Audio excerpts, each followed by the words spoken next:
ujue unakuja.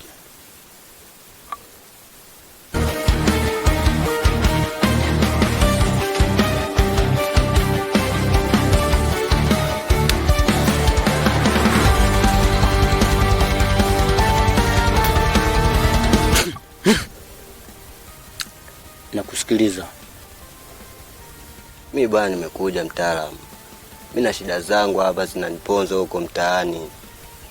Yaani hapo unaponiona hapa kuna mtoto mkali hivi nimemwona pale maskani pale mtani kwetu. Hasa dakika za mwisho yani shakuwa dharau. Yaani mimi kunikaulimi aka kuzungumza yani.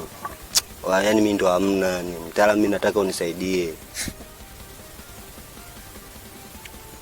Sasa vizuri kama unataka kuoa. Ha? Oa, kwani mimi nimekwambia kuoa mganga? Mimi sijakwambia kuoa. Mimi shida yangu nimpate nipige hivi, nimalize nipite hivi na yeye apite vile. Hivyo tu mganga, ndo nikimekuja hapo unisaidie.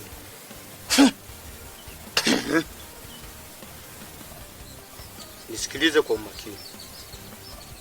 Endapo kama utataka mwanamke wa kuoa, nitakusaidia. Kama ni mwanamke wa kuchezea, sitaweza kukusaidia. Mganga. Mbona mimi nakuamini sana wewe? Mimi naamini unaweza. Fanya kitu ili dharau mtaani ziishe mganga. Kwa hiyo unataka mwanamke wa kuchezea? Na kuuliza, unataka mwanamke wa kuchezea? Kuna masharti. Utayaweza? Mtaalamu, mimi paka kuja kwako ina maana mambo yote yani mimi nilishayaweka sawa hivyo yani.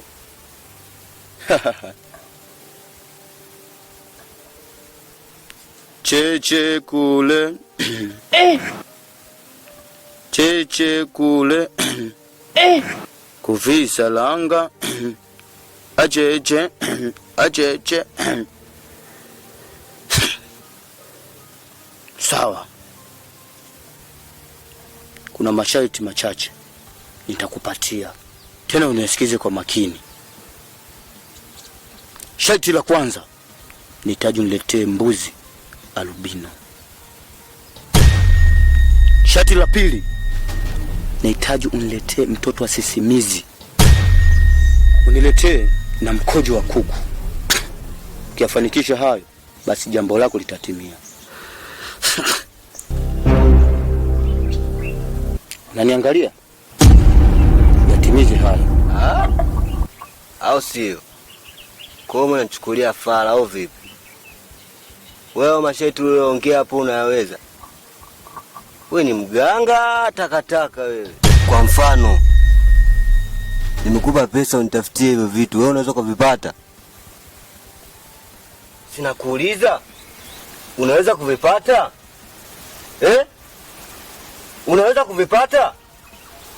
Wewe ni mganga au takataka wewe?